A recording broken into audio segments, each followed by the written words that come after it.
देखो बेटा, हमने पिछली क्लास में KVL अब सीखा कैसे अप्लाई करते हैं, and then I had given you a problem. I had asked you to solve the problem for the no flow of current through the common register. खबर याद से?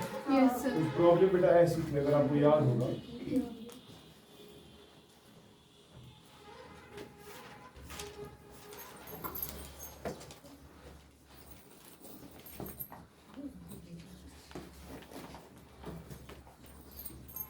मैंने कहा था बेटा, अगर ये R1 है, ये R2 है, ये R3 है और ये R4 है और ये बेटा फॉर एग्जांपल R5 है, तो बताओ what should be the relation between the. और यहाँ पर एक बैटरी भी जुड़ी थी, याद है ना? वोल्टेज V था उसका. मैंने कहा था कि अगर हमारे पास ये कॉम्बिनेशन है और मैंने कहा था कि R5 में अगर करंट नहीं चले, तो how are these external resistors R1, R2, R3 and R4 related? कुछ ऐसे ही कहा था. हाँ. दरअसल बेटा ये कंसेप्ट जो है ये पहली बार इंट्रोड्यूस हुआ 1833 में, 1800 by a person named Samuel Christie Hunter. He was the first person to solve this problem. He introduced a concept of beta Wheatstone bridge, but it was in a very crude form. ठीक? लेकिन बेटा 1843 में इसका जो setup था वो modify हो गया, and it was modified by Sir Charles Wheatstone. He modified it. And after the modification, this setup beta, it was popularized, and it was popularized in the name of Wheatstone bridge. छुगा ये bridge आसा? It is actually a combination of beta 5 resistors, जिनमें से एक resistor काम नहीं करता. एक resistor जो common होता है between the two loops, वो बेटा functional नहीं होता. और इसकी एप्लीकेशन ये है बेटा Wheatstone bridge की, that we are able to find the unknown resistance. क्या? Unknown resistance. हमारे पास unknown resistors होते हैं, हमें उनका वैल्यू नहीं पता उन resistors का. ठीक है? With the help of this Wheatstone concept, we can just find the values of the unknown resistors. ठीक? God which always एमो concept छू क्या? पहले किसने किया था इंट्रोड्यूस? Christie Hunter. किस 1830? 10 साल के बाद मॉडिफाई हो गया सेटअप, पॉपुलराइज हो गया in the name of Wheatstone bridge, और आज जाकर हम बेटा ये पढ़ रहे हैं. कंसेप्ट क्या है? He actually introduce the concept like this.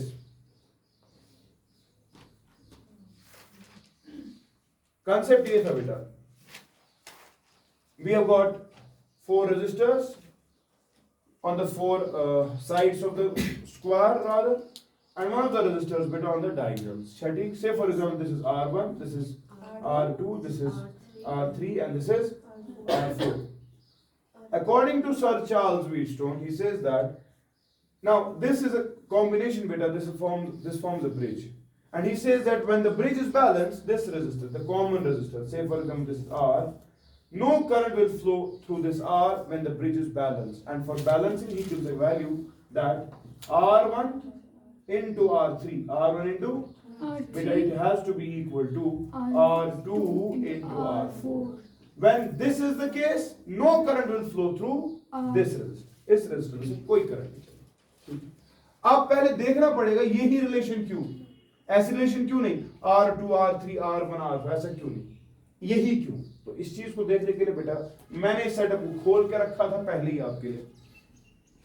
देखो ये पॉइंट R1 एक पॉइंट A पर है, और से for example this point is B, से this point is X and this point is Y. ठीक? अगर तो बेशक मैंने R1 को बेटा जोड़ दिया है टू पॉइंट A, और दूसरा एंड R1 का टू पॉइंट X, R4 का बेटा अगेन टू R A ही है ना, क्योंकि शॉर्ट पॉइंट से पता है ना, और बेटा ये तो Y आ गया, और इस वाले साइड से बेटा सारा B ही है. बात समझ रहे हैं?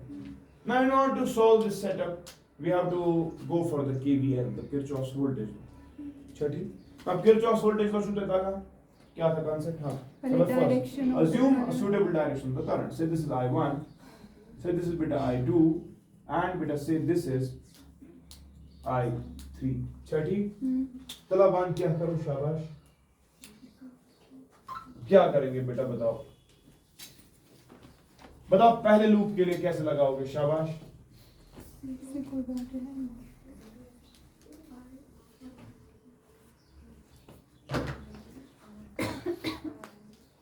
हाँ चलो वन फर्स्ट लूप के लिए केवीएल लगा, 0 वहां है ही नहीं कुछ, शाबाश। हाँ I1 R1 plus I1 R5 plus I1 R4 minus, हाँ शाबाश, क्योंकि शाबाश से पता है आपको रीजन, ऊपर वाली ये वाली I1 इधर और बेटा I2 इधर, इस वाले के लिए शाबाश I1 इधर और I3 इधर, इस वाले के लिए पहले ही बता के रखो, this is I3 I2 and this will be I3, दिया।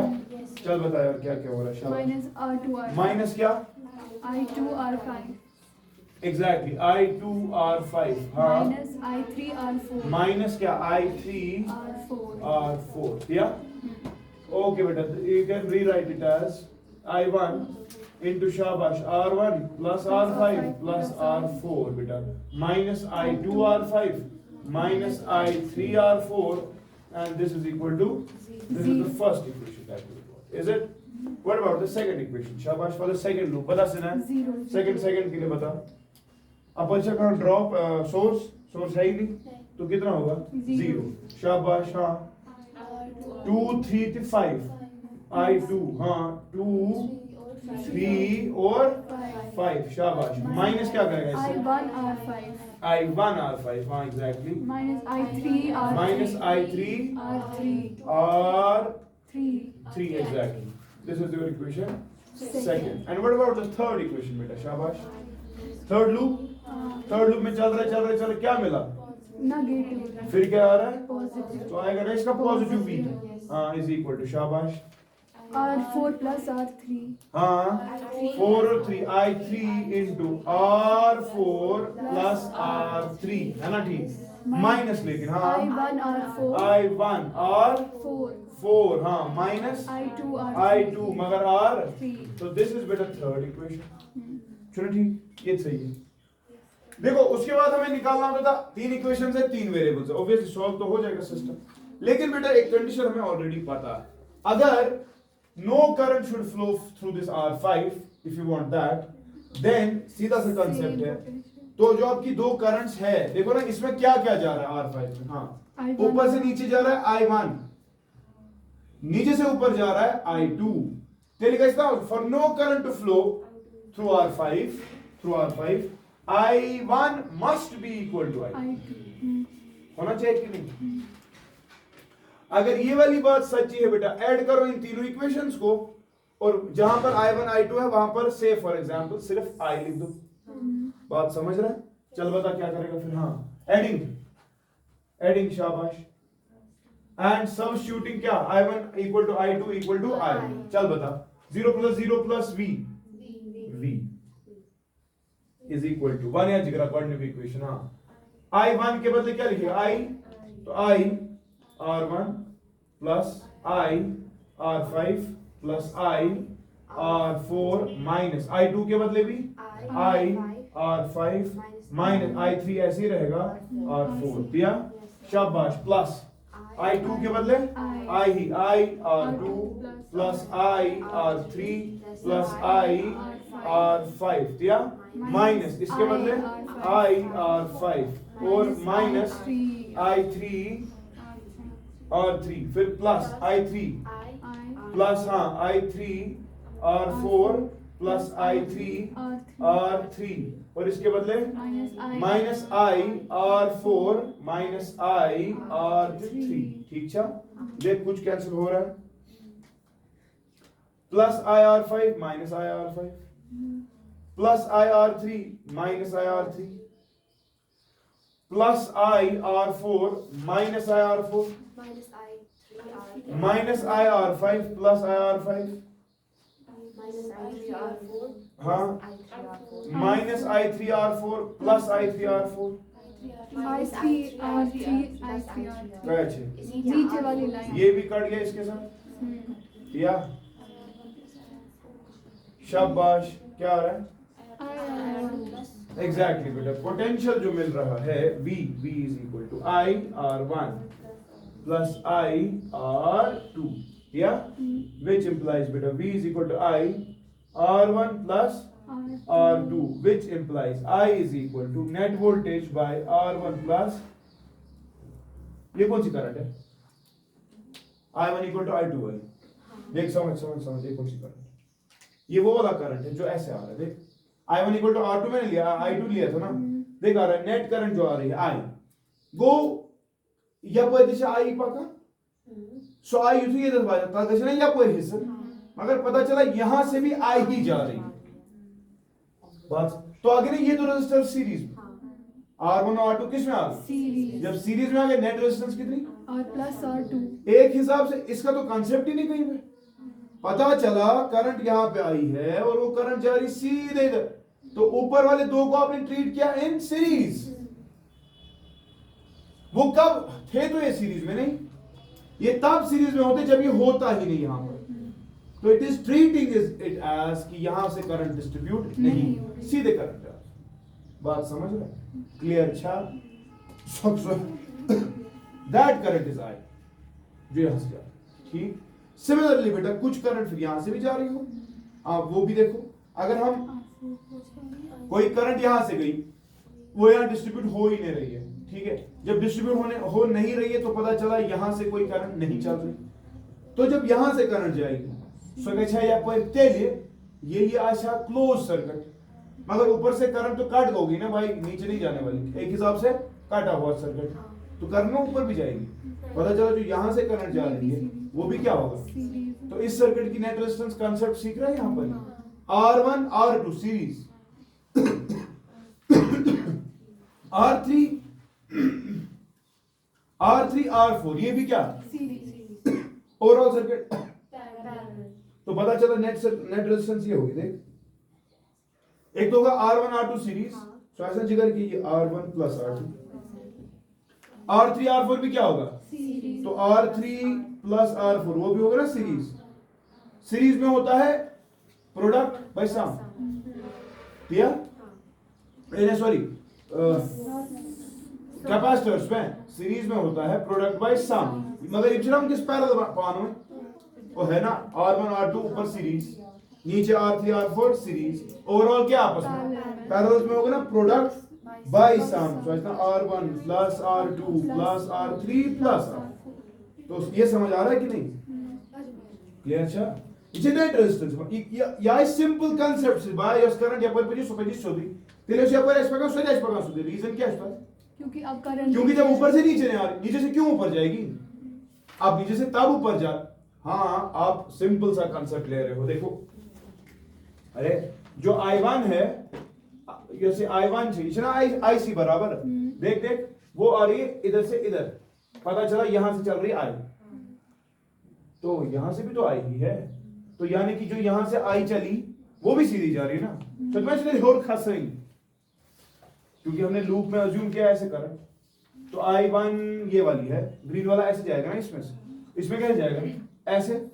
तो ये वाली करंट I है, यहां पहुंची, फिर से इसमें I ही जा रही, ऊपर मत गई, तो चूंकि ऊपर से नहीं नीचे आ रही, नीचे से भी ऊपर, तो पता चला कि यार ये दो भी सीरीज, क्योंकि सीरीज का कांसेप्ट ये सीखो जब करंट सेम रहे, ऊपर वाले में करंट सेम रह रही थी, करंट सीरीज, अच्छा यहां पर भी सेम रह रही थी, ये भी सीरीज। तो नेट रेजिस्टेंस निकालने का सिंपल सा फंडा होगा ऐसे वाले प्रॉब्लम्स में ये कि इसको हटा ही दो, ऊपर वाले दो सीरीज, नीचे वाले दो सीरीज, आपस में वो पैरेलल, तो यही वाला कांसेप्ट होगा जो हमने कैपेसिटर्स में सीरीज में पढ़ा, वो यहां पर रेजिस्टर्स में पैरेलल्स में।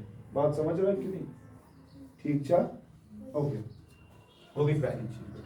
दूसरी चीज बेटा, now if you want to find the relationship between R1 R2 R3 and R4, तब आप क्या करेंगे? हटाओ, ये यहां तक हो गया ना सबका, एडिंग वगैरह कर लिया।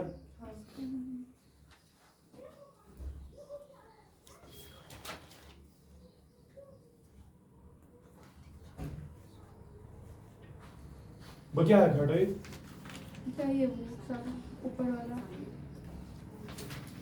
एक तो ये हटाऊंगा, ये हटा सकता हूँ, ये तो तुम कर भी सकते हो खुद ही।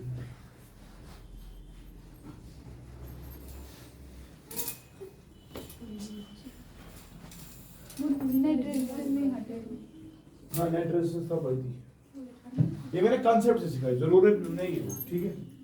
यहाँ देख, यहाँ देख, यहाँ देख, अगर बेटा आप इन दो इक्वेशंस को देखोगे, पहली वाली इक्वेशन क्या बन सकती है, जरा पहली वाली इक्वेशन देख, पहली वाली, हाँ ब्रैकेट पर लिखिए upon I3 R4 is equal to, हाँ I1 R1 plus I1 R5 plus I1 R4 minus I2 R5, ठीक है।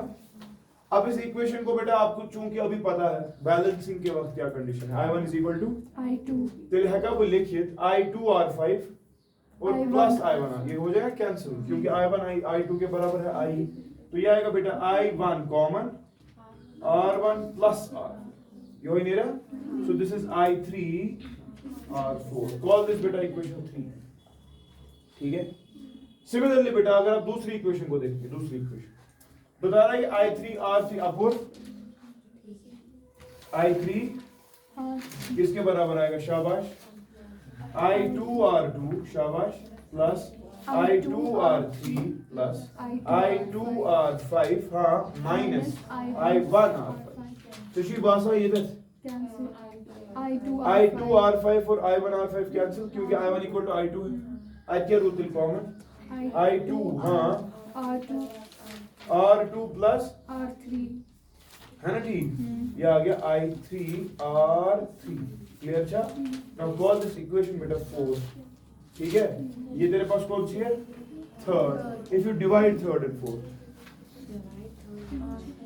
डिवाइड थर्ड बाय फोर्थ, बता क्या आएगा, शाबाश, पूछो क्या भाई, I3 थे, I3 कैसा, अच्छा चलो लिखते हैं एक बार, I3 R4 divide by I3 R3 दिया इज इक्वल, ऊपर बेटा I1 लेकिन R1 प्लस हाँ डिवाइडेड बाय I2 हाँ R2 प्लस, और यही तो है, चल देख अच्छे से देख, तू मानता है ये वाली चीज कैंसिल होगी, क्योंकि I1 इक्वल टू I2 है ना, बैलेंसिंग के बाद I3 तो है ही, I3 के साथ कैंसिल, I क्या होता है, which implies हाँ go up R4 into R2 plus R3 किसके बराबर है, R3 into R1 plus, तो बेटा इसको सिंप्लीफाई कर रहा हूं, ये R2 R4 plus R3 R4 is equal to R1 R3 plus R3 R4, अच्छा ठीक, कैंसिल होगा इस भी क्या, which implies बेटा R1 R3 is equal to R2 R, or you can say बेटा R1 by R4 is equal to R2 upon R3. This is the only condition when such a case will happen, that no current will flow through the common resistor, अच्छा ठीक।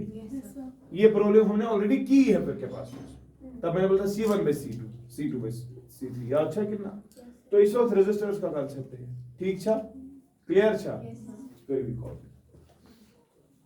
अच्छा देख ले, इधर ही कह रहा हूं, देखो बेटा क्या होता है, अब हम कैसे अननोन रेजिस्टर्स निकालते हैं, शाबाश, हमें पता है ब्रिज को बैलेंस करना है, ब्रिज कब बैलेंस होगा, जब बीच वाला रेजिस्टर काम, जब बीच वाला काम ही नहीं कर रहा, तो देख कंसेप्ट क्या होना चाहिए तब होना चाहिए R1 by R4 R2 by R3। हम क्या करते हैं, हमें R1 का वैल्यू पता होती है, R2 का वैल्यू पता होती है, R4 का भी वैल्यू पता होती है, R3 का पता ही नहीं होती, ये त्रिशना में पता, मगर ब्रिज सम बैलेंस्ड, हम बीच में लाते हैं रेजिस्टर ताकि ड्रॉप जो है वो उसमें से जीरो हो जाए, मतलब करंट उसमें चल नहीं रही, वो कब नहीं चलेगी, जब ये कंडीशन हो जाएगी सैटिस्फाई, इन चार में से कोई एक अननोन होता है तो उसको निकालते हो, ठीक ठाक कि ना।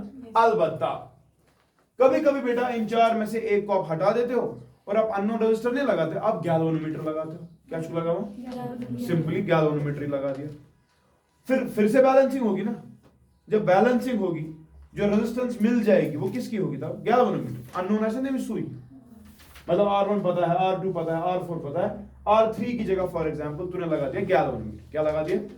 जब तू गैल्वेनोमीटर लगाता है तब आएगा ये, तब आएगी कंडीशन ये R1 by R4 is equal to R2 upon, मगर रेजिस्टेंस ऑफ गैल्वेनोमीटर तो निकल रही है ना तब रेजिस्टेंस ऑफ गैल्वेनोमीटर, तो वही आर है ना?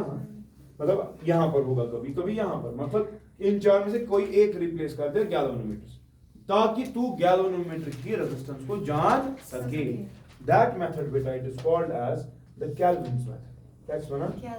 सो केल्विन्स मेथड जो है बेटा, it helps you to calculate the resistance of a galvanometer using the concept of Wheatstone bridge.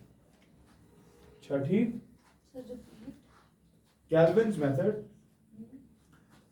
helps you to find the resistance of the galvanometer by using the Wheatstone bridge concept. अच्छा ठीक?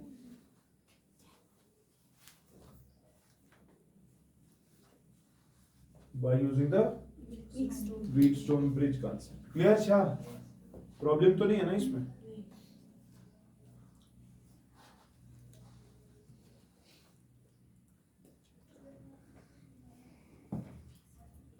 जब भी आपको numericals आएंगे bridge पे और बोला जाएगा ब्रिज बैलेंस्ड है, हाँ, तब क्या करोगे? बीच वाले को हटा दो, ऊपर वाले सीरीज, नीचे वाले सीरीज, ओवरऑल आपस में पैरेलल। अच्छा ठीक? मैंने आपको कैपेसिटर्स में ब्रिज पढ़ा है, वहां पर कैपेसिटर्स लगे थे, जितने भी केसेस वहां पर ब्रिज के आपने देखे वो आप अप्लाई कर दो। अब वहां पर उन कैपेसिटर्स की जगह रेजिस्टर कर दो, बस वो कुछ नहीं। ठीक है? we can have different forms of the bridge बेटा, we can have different forms। खबर याद अच्छा भाव खबर इशू याद है कि ये चीज कुछ ऐसा था।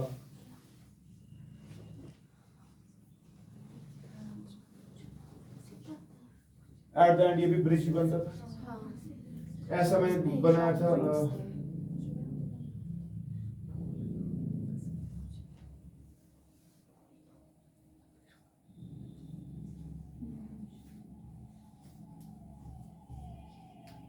ये ए था, ये बी था बेटा, सब रेजिस्टर्स आर थे, खबर याद अच्छा? ये भी ब्रिज का ही मॉडिफाइड वर्जन है। कहा था मैंने, कहा था इतना देखो, अब वो सब ब्रिज है, हमने इतना देखो वो भी ब्रिज है, तो हमने बोला एक बीच वाले दो को हटा ही दो और ऊपर वाले तीन सीरीज नीचे वाले तीन, ऐसे ही था ना? अच्छा, तेमिस करे तीन क्या पास है उनके रेजिस्टर पर वो कुछ है नहीं, बस वही इक्वेशंस। अब जब हम पढ़ेंगे अब resistors in series and parallel, तेमिस टाउन याद, सीरीज वाला केस क्या होगा? सिंपल, हाँ, वहां का पैरेलल वाला केस। ठीक है? हमें वो टाइम बच गया। We are left with 3 or 4 lectures, current lecture is done by the way. वरना क्या खबर ये छुआ याद? ब्रिज वाले क्वेश्चन, अच्छा ये वाला तो किया था शायद।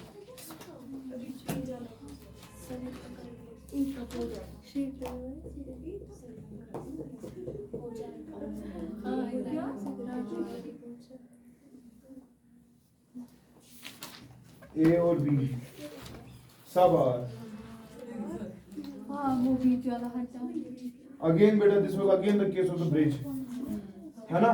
मतलब these are modified forms of the bridge, है तो ये ब्रिज ही, सब बैलेंस्ड। देखो इक्विवेलेंट कैपेसिटेंस बोलता था तब ए और बी, आज बोलेगा इक्विवेलेंट रेजिस्टेंस। अच्छा ठीक?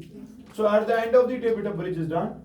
अलबत्ता बेटा ब्रिज की प्रैक्टिकल एप्लीकेशन जो मैंने आपको कहा वो ये सिर्फ ये कि you are able to find what? The unknown resistance, that is it. And the best practical form of the bridge beta, it is called as the meter bridge. क्या सुना?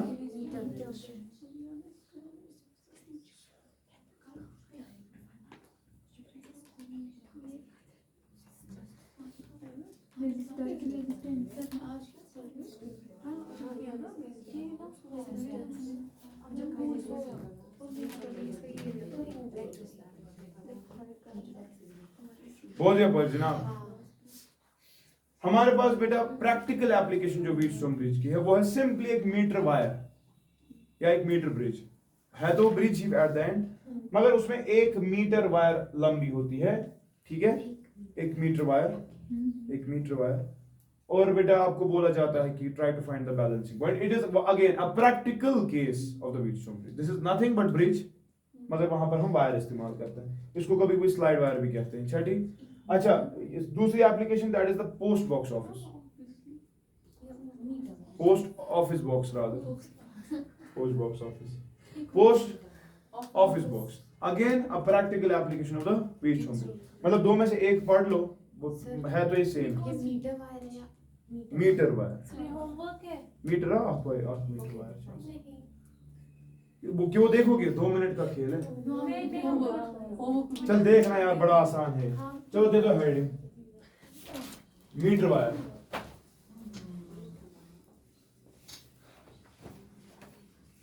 ये एप्लीकेशन है इसकी, अब इसी में खत्म ही हो जा रहा है।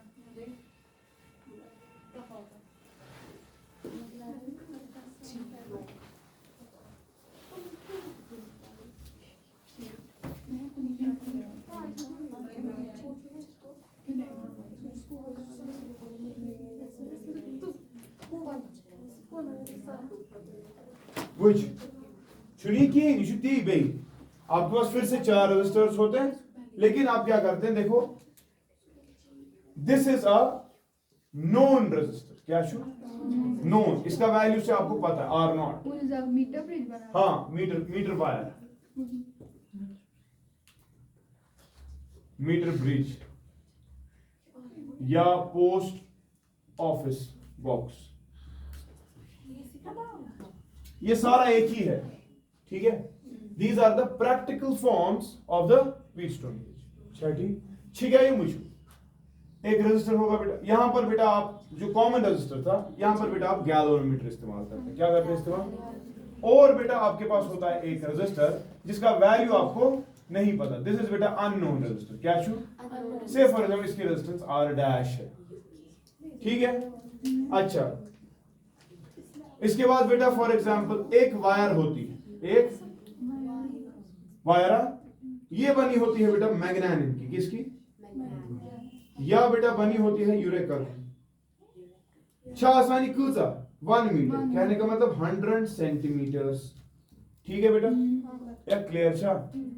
अच्छा देखो, आपको इस वायर की रेजिस्टेंस तो पता होगी, क्या वायर छा ना, वायर की रेजिस्टेंस क्या होती है, resistance rho L by A, इसकी ये पता है ये किसकी बनी है, तो इसकी रेजिस्टिविटी पता है, इसका लेंथ पता है, इसका क्रॉस सेक्शन एरिया पता होती है, ठीक है। ये आप इस्तेमाल करते हो बेटा यहाँ पे, this is simply a wire जिसकी लेंथ कितनी होती है, 1 मीटर, ठीक है, कहने का मतलब भाई 100 सेंटीमीटर्स। मन क्या चुना आसान इस पता की अननोन रेजिस्टेंस, ठीक। हम क्या करते हैं बेटा, हमने बीच में एक गैलोमीटर लाया, बात समझ रहे हैं, और उसकी तो कुछ जॉकी होगी ना, जॉकी है, वो जॉकी बेटा हम स्लाइड कराते हैं इस पे, क्या करना हो स्लाइड। हम कैसे करते हैं, देख for example is not unknown, देख हम क्या करते हैं, हम स्टार्ट करते हैं इस वाले पॉइंट्स, जॉकी तरह एक, ठीक, से this is 0, this is 100 centimetre, just ठीक। हम क्या करते हैं, देख यार, जब मैं इसको स्लाइड करूंगा starting from the starting point, I am starting it and I am going towards, obvious सी बात है, जितना मैं लेंथ इसकी ज्यादा कवर करूंगा, इसका रेजिस्टेंस का वैल्यू बढ़ जाएगा ना, और जो यहां से पोर्शन है उसका घट जाएगा, क्योंकि resistance is equal to rho L by A, it is directly proportional to length. जब मैं इधर की तरफ जाऊंगा, from right to left, from right to left, ये वाला पोर्शन रेजिस्टेंस बढ़ाएगा, वो वाला पोर्शन रेजिस्टेंस घटाएगा।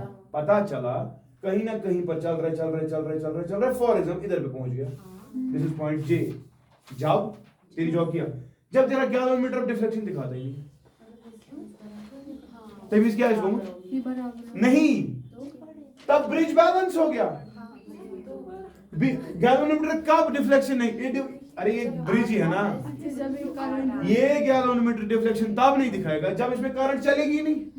करंट कब नहीं चलेगी, जब रेजिस्टेंस ऑफ से फॉर एग्जांपल दिस इज बेटा point A, this is point J and this is point B, जब बेटा ये वाली कंडीशन होगी, R not divide by resistance of JB, resistance of JB will be equal to UK divided by resistance of AJ।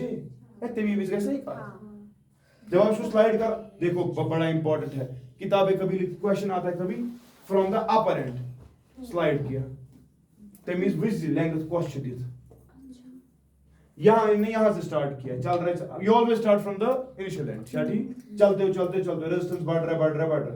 एक वक्त आएगा ना जब आर डैश में इसका रेजिस्टेंस बराबर हो जाएगा आर नॉट में इस वाले पोर्शन का रेजिस्टेंस, जब वो हो जाएगा तब इस वक्त पकी करंट का यहाँ पे, जब यहाँ से करंट चली गई नहीं, आप बोलते हो ब्रिज बैलेंस, जब ब्रिज बैलेंस है तभी तो आप अननोन निकाल सकते हो, बात समझ रहे हैं ना।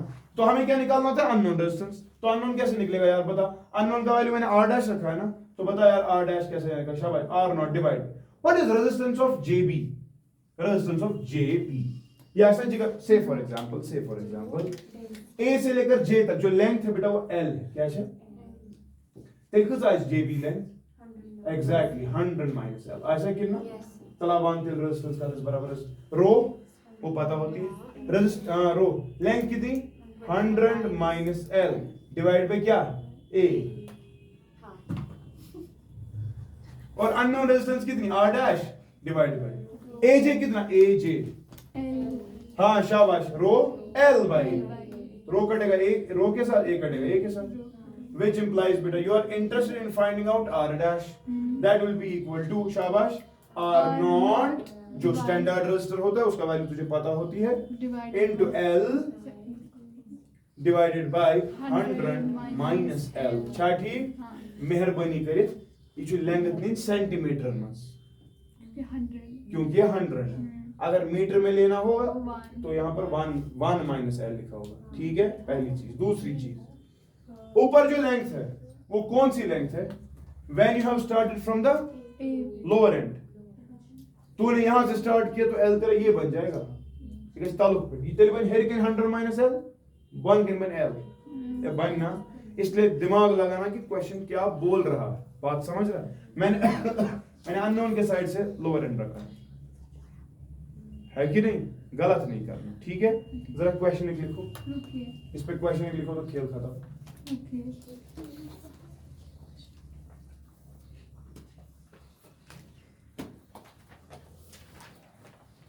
A 50 volt battery was used. A 50 volt, अच्छा सुनो ना, यहाँ पर बैटरी हमेशा कनेक्टेड होती है, ऐसा नहीं है कि बैटरी कनेक्टेड नहीं होती, वोल्टेज है तेली पे ना करंट, बात समझ रहा है। A 50 volt battery is used to find the value. A 50 volt battery was used to find the value of an unknown resistor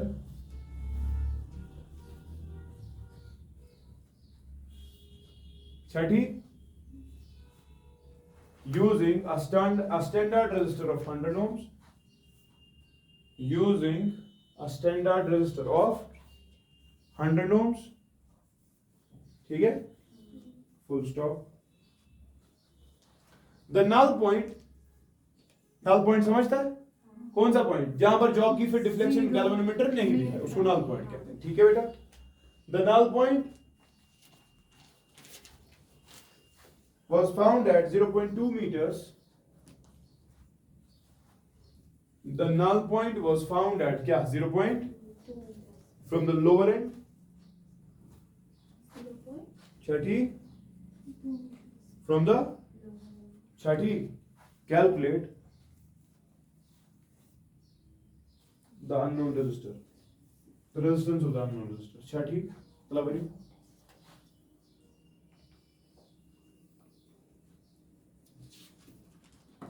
काफी बराबर आर डैश कितना आएगा, आर नॉट कितना है 100, एल कितना है 0.2, याद था, it is 0.2 because he has started from the lower and, अगर वो वहां से स्टार्ट करता तो ये 0.8 लेना था, बात समझ रहा है। तो चल बता 0.2 डिवाइड बाय नहीं 0.8, अच्छा 1 माइनस एग्जैक्ट 100 ने किया, ये मीटर में दिया गया ना, अगर सेंटीमीटर्स में दिया गया होता तो ऊपर तू 20 सेंटीमीटर लिखता, नीचे लिखता फिर 80 सेंटीमीटर, तो यहां पर अगर 2 1 और 2 4 और बेटा it is equal to 25 ohms, ठीक है। अच्छा मुझे एक बात बता, इसी सवाल में हमने कौन सी बैटरी इस्तेमाल की थी 50 वोल्ट, अगर 100 वोल्ट इस्तेमाल होती इस पे कुछ फर्क पड़ता, मत पड़ता, क्योंकि बैटरी का मकसद सिर्फ इतना ही है कि वो सिर्फ डिफ्लेक्शन या नल पॉइंट दिखा सके। बात समझ रहे हैं? क्लियर? अच्छा, तो बड़ा चालाक रहना पड़ता है जब आप इसको इस्तेमाल करते हैं, क्यों? अगर थोड़ा ज्यादा चला देखो नल पॉइंट कभी मिलेगा ही नहीं, मत मिलेगा। तो नल पॉइंट को के लिए बड़ा स्लोली आपको ये स्लाइड करना पड़ता है, इसीलिए इसको स्लाइड वायर ब्रिज भी कहते हैं। क्या सुना? स्लाइड वायर ब्रिज, या क्या सुना? मीटर ब्रिज, या क्या सुना? Post office box. Post office box अब मकसद कैसा? These are simply the practical forms. Shadi, we are left with one topic, beta, that is potentiometer. उसके बाद सुनो क्या क्या रहता है? रेजिस्टर्स की कॉम्बिनेशन, सीरीज पैरेलल, आधा होगा, मत पढ़ाना, कुछ नई चीजें देखनी पड़ेगी, स्टार डेल्टा ट्रांसफॉर्मेशन वगैरह। बेशु यार एक तो पढ़ने में सूडो जंक्शन, सूचना प्रूव आज करो, सोचो सूडो जंक्शन क्या है, कोई जंक्शन स्ट्रीट करे, तब जाकर वो उठता है, वरना नहीं उठता। ठीक, वो देखेंगे। और रहता है बेटा पावर, इलेक्ट्रिकल एनर्जी, मैंने तो ये मस्जिद लेक्चर, अच्छा पथ है तो कुछ तो थी उसमें रहता है वो जूल्स, हीटिंग इफेक्ट, ठीक। लेकिन बेटा एंट्रेंस में केमिकल इफेक्ट्स और थर्मल इफेक्ट्स भी पूछते हैं, केमिकल इफेक्ट्स और थर्मल। तो मैंने बहुत पिछली बार भी सोचा था कि पढ़ाऊंगा, नहीं हो पाया, लेकिन सोच रहा हूँ इस साल तो पढ़ा सकते हैं आप, क्योंकि मैं रजिस्टर्स को मत पढ़ा रहा हूँ। रजिस्टर्स वाले लेक्चर्स आप खुद देखेंगे, आपको पता है जो मैंने कैपेसिटर्स पढ़ा है मैं वो देख रहा हूँ, उसके बगैर मैं नहीं पढ़ाऊंगा अगला लेक्चर उसको। थर्मल इफेक्ट्स वीडियो में भी नहीं है, केमिकल इफेक्ट्स है नहीं, वो मुझे पढ़ाना है, और वो मैं सिर्फ उसको पढ़ाऊंगा। पत खा दो वीडियो तो मगर खाल रहता पत, ताकि हमने वो पढ़ा। हाँ, रेजिस्टर्स, सीरीज पैरेलल, और बेटा जो आपका ये है सोचा दफा नहीं रेजिस्टर सीरीज पैरेलल, बस मतलब वो कैपेसिटर्स को रेप्लिका करना है और उन्हीं सवालों को वैसे ही अप्रोच करके आंसर्स निकालने। कैपेसिटर्स का वही होगा जो हमने पढ़ा है, सेम कहीं छुई फर्क, सिर्फ कर वो prove resistors in series, resistors in parallels, बस। बाकी जितनी भी कॉम्बिनेशन फिर पढ़ी, शॉर्ट पॉइंट्स की, इनफाइनाइट वाली प्रॉब्लम है ना, वो सब वो रिपीट है सारा, सिमेट्रिकल कॉन्फ़िगरेशंस वो सारा सेम। उस दिन हमने एक हफ्ता दिया, आप मत ओवर देंगे, वो आप हो गए, ट्रीट इट एज शॉर्ट। ठीक है, थैंक यू सो मच।